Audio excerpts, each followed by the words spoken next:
Hello friends, welcome to the stock market scanner. SMS channel पे आपका स्वागत है। पहले ही मैं समझ चाहता हूँ कि मैं कल वीडियो कर नहीं सका, तो कल मार्केट में एक बड़ा सा क्रैश हुआ है। निफ्टी और सेंसेक्स दोनों में ही बहुत बड़ा क्रैश हुआ है। तो मैं एक महत्वपूर्ण घड़ी था, लेकिन मैं न्यूज़ नहीं कर सका, वीडियो कर नहीं सका, इसलिए मैं सॉरी माफ़ी चाहता हूँ आपसे और लोगों से, आप सभी से। तो मुझे माफ़ कर दीजिए। तो मैं आज फिर मैं न्यूज़ वीडियो बना रहा हूँ। तो देखिए आज में क्या क्या है न्यूज़ में। पहले इंडेक्स में हम देख लेते हैं। निफ्टी फर्स्ट न्यूज़ में है, निफ्टी बिलो 17,900, 17,900 के नीचे आ चुका है, 17,800 समथिंग हो गया है। And Sensex falls 980 point, Sensex 980 point गिर चुका है और सेंसेक्स भी 60,000 के नीचे आ चुका है। ठीक है, दूसरी हम देखेंगे क्या दूसरी न्यूज़ क्या है। तो 6 रीज़न है, 6 रीजन्स बिहाइंड मार्केट फॉल। ये कल जो बड़ा सा फ्राइडे को एक बड़ा सा फॉल हुआ है स्टॉक मार्केट में, इंडियन शेयर मार्केट में, तो उसका 6 मेजर कारण है, तो वो हम डिस्कस करेंगे। थर्ड नंबर पे जो न्यूज़ है, तो वो न्यूज़ क्या है, जो रुपी है, इंडिया का जो करेंसी रुपी, वो फॉल्स अगेंस्ट यूएस डॉलर, इन डॉलर के हिसाब से अगेंस्ट में वो फॉल पे आ गया है, रुपी डिक्लाइन हुआ है। ठीक है, तो ये एक रीज़न है। जो दो नंबर पे जो 6 रीज़न है, उससे ही एक पॉइंट है। 6 रीज़न में एक रीज़न ये भी है। तो देखिए 4 नंबर पे क्या है, suggestions given to the Indian investors for cautious approach. तो अभी जो मार्केट का सेंटिमेंट है, तो इसमें इंडियन जो इन्वेस्टर्स हैं उस इन्वेस्टर को थोड़ा सा कॉशस अप्रोच लेने को सभी एनालिसिस्ट ने सजेस्ट किया है। ठीक है, तो ये चौथी न्यूज़ है। और जो फिफ्थ न्यूज़ है और जो लास्ट न्यूज़ है, फिफ्थ और लास्ट, तो उसमें हम देखेंगे क्या, top 5 gainers and top 5 losers on Friday. Friday को जो जिस टॉप 5 स्टॉक पॉजिटिव में रहे हैं और हरे निशान में बंद हुए हैं, जो गेन किया है, तो 5 वो देखेंगे, और 5 जो बहुत ही बुरी तरह पीटे हैं, तो वो 5 स्टॉक हम देखेंगे। ठीक है, तो एक एक करके देखते हैं। तो पहले देखिए एक बड़ा सा फॉल आया है। निफ्टी 50 देखिए पहली 17,806 पे आ गया है, 320 पॉइंट का करेक्शन हुआ है। ठीक है, सेंसेक्स देखिए 59,845 पे आ गया है, 980 पॉइंट का करेक्शन हुआ है। निफ्टी बैंक का देखिए, बैंक निफ्टी का 740 पॉइंट का गिर के वो अभी आ चुका है 41,668 पे। और निफ्टी मिड कैप 100 में देखिए 1,179 पॉइंट का गिरावट हुआ है। मैक्सिमम गिरावट यही पे हुआ है, मिड कैप में 3.76% का गिरावट हुआ है, और 30,157 एक्चुअली, तो वहाँ पे अभी आ चुका है। तो हम देखेंगे, ये अभी जो डाउन हुआ है, तो ये लगातार चौथे दिन तक हुआ है। देखिए न्यूज़ में क्या है, टाइम्स ऑफ इंडिया पे ये खबर आया है 23 तारीख को, जिस दिन मैं न्यूज़ कर नहीं सका, वीडियो कर नहीं सका। Sensex Nifty plunge for 4th day in a row, top reasons behind market fall. Actually 4 दिन से ये गिरावट हो चुका है, एक के बाद एक दिन, एक सेशन के बाद एक सेशन गिर रहा है निफ्टी और सेंसेक्स। और इसका जो टॉप रीजन्स है मार्केट का फॉल होने के पीछे, तो हम देखेंगे 4 रीजन क्या है, सॉरी टॉप जो रीजन है। देखिए here are the top reasons behind today's market crash.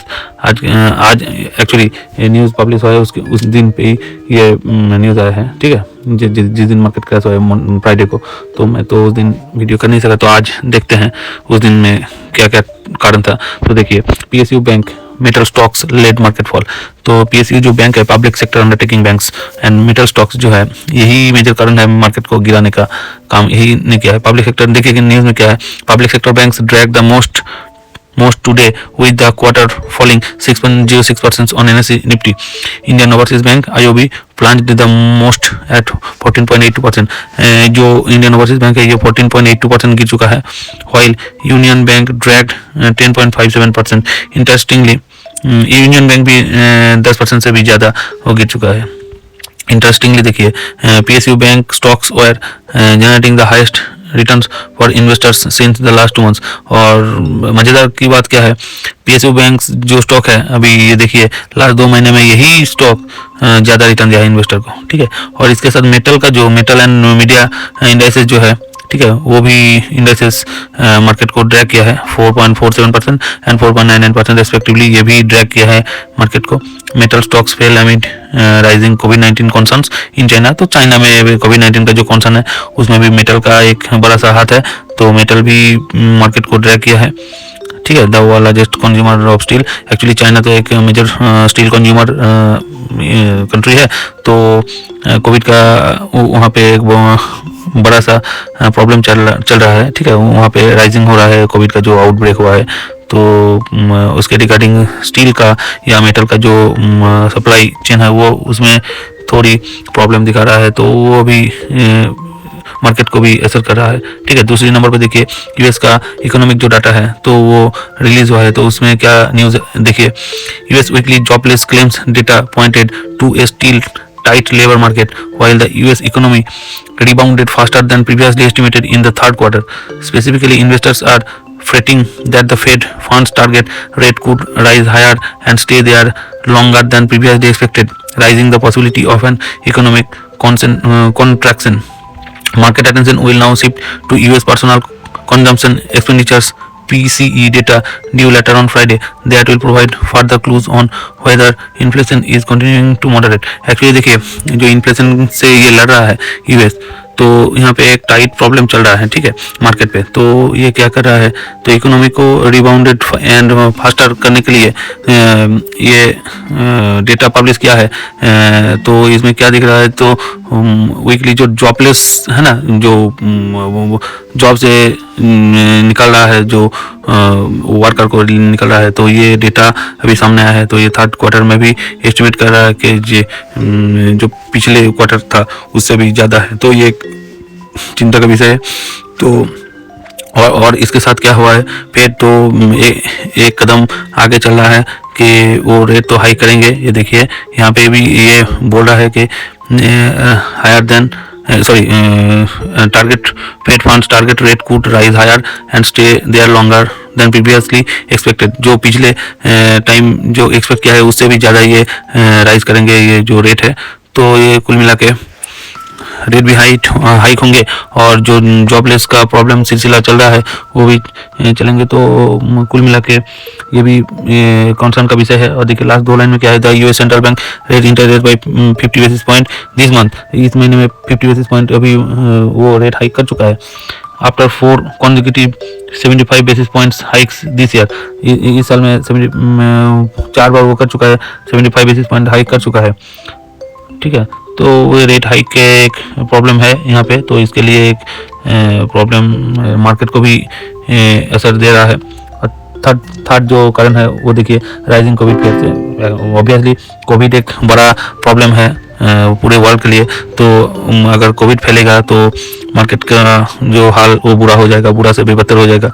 Rising Covid cases in the world second biggest economy China has spooked investor sentiments globally. Actually जो इन्वेस्टर है पूरा वर्ल्ड में, तो उसका जो सेंटिमेंट है वो तो खराब होंगे, तो इसके लिए ही मार्केट में अभी प्रेशर चल रहा है। ठीक है, देखिए चाइना's stringent zero COVID policy deployed mass testing and strict quarantine measures which were revised earlier this month in the wave of mass anti-government protests। तो चाइना का जो स्ट्रिक्ट एक जीरो कोविड पॉलिसी है, तो उसके रिगार्डिंग टेस्टिंग भी हो रहा है, मास बहुत ज़्यादा से टेस्टिंग हो रहा है, और जो क्वारंटाइन भी है वो भी स्ट्रिक्टली फॉलो हो रहा है। तो ये भी एक कंसर्न का विषय है। अगर फिर से 2020 की तरह अगर पूरा वर्ल्ड में फैल जाए तो बहुत ही बुरा होगा मार्केट के लिए भी और आम पब्लिक के लिए भी। तो देखिए several Chinese cities endured lengthy lockdowns often prompted by a handful of infections and छोटा मोटा इन्फेक्शन हो रहा है कोविड का, तो पूरा चाइनीज सिटीज जो है ना, कुछ सिटी में अभी लॉकडाउन चल रहा है। तो ये न्यूज़ थोड़ा थोड़ा निकल के आ रहा है। ठीक है, तो इससे क्या है, ग्लोबल सेंटिमेंट भी खराब हो रहा है, तो इसका असर मार्केट पे भी आ रहा है। तो देखिए India has also strengthen Covid measures and reintroduced random testing of international arrivals from December 24। तो 24 तारीख मतलब आज से ये क्या कर रहा है, इंडिया भी स्ट्रिक्ट मेजर्स कर रहा है। तो इसमें क्या है, जो बाहर से भी आएगा उसका पूरा थॉरोली चेकिंग होगा और उसका टेस्टिंग होगा। ठीक है, दिसंबर 24 तारीख से। ठीक है, तो ये कुछ हद तक सही है। अगर कोविड फैल जाएगा तो ये तो बहुत ही खतरनाक हो जाएगा मार्केट के लिए भी और आदमी का जो पूरा देश का भविष्य के लिए भी, ठीक है। देखिए 4 नंबर पे क्या है, 4 नंबर जो कारण है वो देखिए ग्लोबल मार्केट सेंटिमेंट्स। एक्चुअली ये कोविड का जो अभी 3 नंबर पे देखा है, जो फियर है कोविड का, वो भी एक कॉन्सर्न है, वो ग्लोबली ये सेंटिमेंट को बिगड़ रहा है, ठीक है। तो ग्लोबल देखिए क्या है, global shares were mixed on Friday as the last full trading week of the year comes to close with looming US inflation data, a reminder of how surging prices and interest rates have fundamentally shifted investors' thinking over the past 12 months. Wall Street fell sharply overnight after a resilient final estimate of third quarter US gross domestic product and other data fueled worries that the Federal Reserve would keep hiking interest rates for longer than fair. तो actually ये global sentiment अभी बहुत ख़राब हो चुका है। कौन सा कारण के लिए, तो देखिए फुल ट्रेडिंग वीक जो था ना वो पूरा ख़राब हो गया है। देखिए जो यूएस का इन्फ्लेशन का डाटा है वो भी प्रॉब्लम में आ गया है। हाँ, तो अभी इंटरेस्ट रेट फंडामेंटली शिफ्टेड क्या है 12 महीने में अभी थोड़ा करके बढ़ा है, ठीक है। ये सो ओवरनाइट जो है ना टोटल जो जीडीपी का जो डेटा सामने आया, तो यहाँ पे भी ये दिखा रहा है कि अभी इसको इन्फ्लेशन को अगर बीट करना है तो फेडरल रिजर्व जो है वो तो रेट हाइक करेंगे। तो ये इसका भी फियर अभी इन्वेस्टर को है। तो कुल मिला के ग्लोबल सेंटीमेंट में भी खराब हो चुका है। 5th नंबर पे क्या है, देखिए जापान का इन्फ्लेशन अभी देखिए क्या है, recent data released showed Japanese inflation hitting a 41 year high. 41 साल का जो डेटा है उसमें दिखा रहा है कि जापानीज का जो इन्फ्लेशन है वो अभी सबसे ऊपर आ चुका है। तो देखिए अमेरिका का भी इन्फ्लेशन हाई है, जापानीज का भी इन्फ्लेशन हाई, तो पूरा ग्लोबली इन्फ्लेशन अभी हाई हो चुका है, ठीक है। तो ये भी एक कारण है जो मार्केट को ड्रैग कर रहा है। जापान तो बहुत ही डेवलप्ड कंट्री है, तो उसका भी इन्फ्लेशन हाई हो चुका है। Investors have been on a roller coaster ride this month with slowing inflation and easing of monetary policy hikes offset by central bank warnings that borrowing costs will likely have to go higher than expected। तो देखिए सभी का policy एक ही है, Japan का भी और America का भी। तो ये क्या कर रहा है, ये जो इन्फ्लेशन से बीट करने के लिए और जो सेंटिमेंट है और जो अपकमिंग टाइम है उसको ईज करने के लिए कुछ पॉलिसी ले रहा है। और सेंट्रल बैंक जापान का भी सेंट्रल बैंक ने वार्निंग दिया है, और जो बोरोइंग कॉस्ट है, जो लोन है उसका जो रेट है उसको भी बढ़ाएंगे, और सभी जो रेट है रेट हाइक करेंगे। तो एक ही कारण है कि एक ही इशू है, एक ही एनिमी है, वो है इन्फ्लेशन। उसको बीट करने के लिए ये रेट हाइक जरूरी है, और ये इसके लिए ही मार्केट अभी थोड़ा डगमगा रहा है, अभी नीचे आ रहा है। और प्रॉफिट बुकिंग तो इसके साथ है ही, जो ये 1 से 6 तक जो टॉप कारण अभी हम डिस्कस कर रहे हैं। तो इसके बाद एक माइनर भी कारण है, वो है प्रॉफिट बुकिंग, क्योंकि अभी मार्केट ऑल टाइम हाई पे चल रहा है, तो ये भी ध्यान में रखना चाहिए, ठीक है। और 6 नंबर जो लास्ट कारण है वो देखिए क्या है, रूपी फॉल्स। इंडिया का जो करेंसी है रूपी, वो डॉलर के मुकाबले वो डिक्लाइन हो गया। देखिए न्यूज़ में क्या है, The rupee declined by 7 paise to close at 82.86 provisional against the US dollar on Friday due to firm crude oil prices and steep losses in domestic stocks amid growing concerns about interest rate hikes। तो basically एक ही जो है वो interest rate hike और domestic जो stocks है, ये इसका जो कॉन्सर्न है, ये क्रूड ऑयल का प्राइस, ये सभी को लेके एक ही बात हो रहा है कि डॉलर के अगेंस्ट में इंडिया का जो रुपी है वो डिक्लाइन हो रहा है। तो इसका असर तो मार्केट को दिखाई देगा। तो ये भी एक मेजर कारण है जो फ्राइडे को मार्केट में दिखाया। मार्केट अभी डिक्लाइन हो गया है। 6 कारण में ये भी एक मेजर कारण था, ठीक है। और इसके रिगार्डिंग मार्केट जो डाउन क्रैश में आया है, तो इसके regarding market veteran Shankar Sharma ji ने एक ट्वीट किया है। तो देखिए, my analysis tells me that this is nothing but a routine. Actually इन्होंने क्या बोल रहा है, एक routine through violent correction in mid और स्मॉल कैप्स। तो ये एक रूटीन प्रोसेस है जो ऑल टाइम हाई पे चल रहा है मार्केट, तो इसका रूटीन करेक्शन होते रहते हैं। तो ये बोल रहा है कि सर जी बोले कि ये करेक्शन होंगे mainly in mid cap and small caps पे, ठीक है। देखिए उनका ट्वीट क्या है, मैंने अंडरलाइन किया है, पूरा मार्क कर दिया है। नथिंग इज फंडामेंटली ब्रोकन, कुछ भी फंडामेंटली चीर फाड़ नहीं हुआ है, टूट नहीं गया है, सभी ठीक है। सिर्फ ये करेक्शन होगा क्योंकि मार्केट टॉप पे है, थोड़ा सेंटिमेंट बिगड़ेगा क्योंकि एज पर हिज ट्वीट, मैं जस्ट अनुमान लगा रहा हूँ कि उसका ट्वीट में जो मैंने समझा पढ़ के, जो मैंने मेरे दिमाग में जो आया, तो मैं वही बता रहा हूँ कि मार्केट करेक्शन मोड में है और ग्लोबल सेंटीमेंट भी थोड़ा ख़राब है। तो इसके लिए अभी उस मिड कैप और स्मॉल कैप में करेक्शन ज़्यादा होगा, वायलेंटली होगा, तो थोड़ा बच के रहिए। और ये करेक्शन रूटीन करेक्शन है। तो replying to a Twitter user on small cap index still at 2018 levels, Shankar Sharma said that analysis is for stocks and not for index. इन्होंने स्टॉक्स के लिए ज़्यादा जोर दिया है, नॉट फॉर इंडेक्स, इंडेक्स के लिए ज़्यादा नहीं दिया है, ठीक है। तो ये actually replying to a Twitter user, Twitter के यूज़र के लिए इन्होंने एक रिप्लाइंग दिया है, ठीक है। तो ये शंकर जी का एक ट्विटर था। देखिए जी न्यूज़ में क्या लिखा है। जी न्यूज़ में लिखा है कि share market live updates, tsunami in stock market, Sensex drops 980 points एमिड Covid fair. तो कोविड फेयर में सेंसेक्स ने बड़ा डीप लगाया है 980 पॉइंट में। तो मेरे हिसाब से ये एक मौका है, जो फंडामेंटली स्ट्रॉन्ग स्टॉक्स है वो तो अभी करेक्शन मोड में है, अभी नीचे ऑलरेडी था, अभी और नीचे आएगा। तो जो अच्छे इन्वेस्टर है वो तो अभी खरीदेगा और अच्छे प्राइस में, सस्ते दामों में अच्छे स्टॉक मिलेंगे। तो मेरे हिसाब से अभी तो लोग को, इन्वेस्टर को खरीदना चाहिए, ठीक है। ये न्यूज़ तो हम पहले देखा है, पहले एनालिसिस कर चुका है, डिस्कस भी कर चुका है। देखिए हाँ, एक मेजर पॉइंट यहाँ पे लिखा है। देखिए कुछ एनालिसिस ने इंडियन इन्वेस्टर को एक वार्निंग दिया है कि Indian investors need a proactive and cautious approach in adding US equity to their portfolio. Equity का जो पोर्टफोलियो है यूएस का, अगर इंडिया का कोई इन्वेस्टर अपना पोर्टफोलियो में यूएस का इक्विटी अगर पोर्टफोलियो में शामिल करता है, तो वो पैर अगर रखता है तो थोड़ा सावधानी से रखे। और अभी करेक्शन मोड में है। देखिए एप्पल का स्टॉक कितना गिर चुका है, गूगल का स्टॉक कितना गिर चुका है।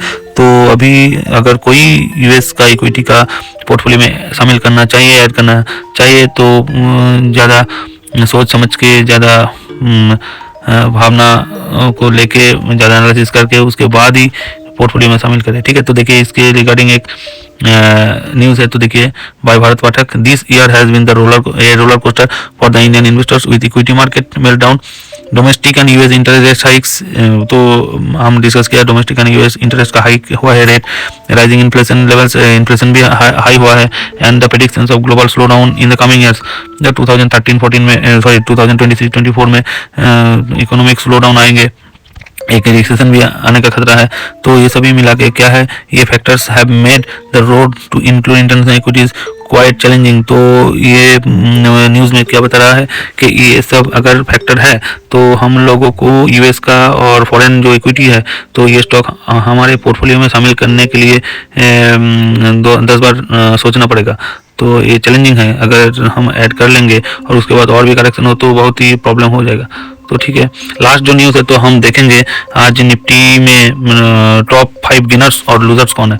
तो देखिए टॉप 5 गेनर्स जो आज हरे निशान में था वो डिवीज लैब है, वो 1.33% अप था। सिप्ला वो भी 0.43% अप था। नेस्ले इंडिया जो 0.3% अप था, ये एफएमसीजी का स्टॉक है। कोटक बैंक वो 0.06% है, एकदम फ्लैट था। और डॉक्टर रेड्डी का स्टॉक था वो 0.02%, ये भी फ्लैट था।